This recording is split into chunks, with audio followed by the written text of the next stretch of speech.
umaga ngayon. So i-cover lang natin yung isang footage na zona, kalimang zona ng ating Pangulong PBBM. So nakakada na yung mga kapulisan. So yan, nakikita nyo rito may mga media, may mga ahente na ng pulis, may mga medic. Yung puwersa ng is nasa sa may bandang sa may St. Peter Parish.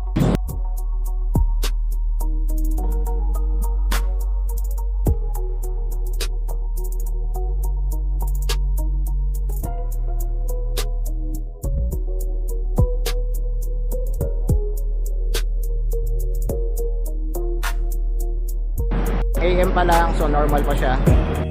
Pero sa gilid niya, puro barikada na ng pulis. Nakikita nyo, wala naman pulis. Pero sa gilid, yan, nandiyan nakabarikada yung mga pulis. Hanggang doon sa may St. Peter.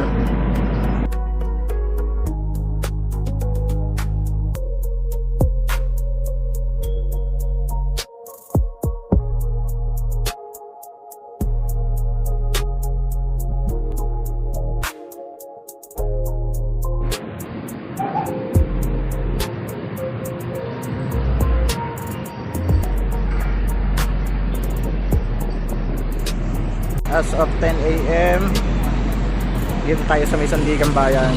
Malaking puwersa na ng malaking puwersa ng kapulisan na nandito sa mula Eber hanggang St. Peter, mula hanggang Sandigan hanggang Litex. Naka-ready na sila sa gagawin zona ng Pangulo. Ayan, kita nyo naman yung barikada ng kapulisan. Nandito yan sa may kanto ng IBP Road papuntang Congress.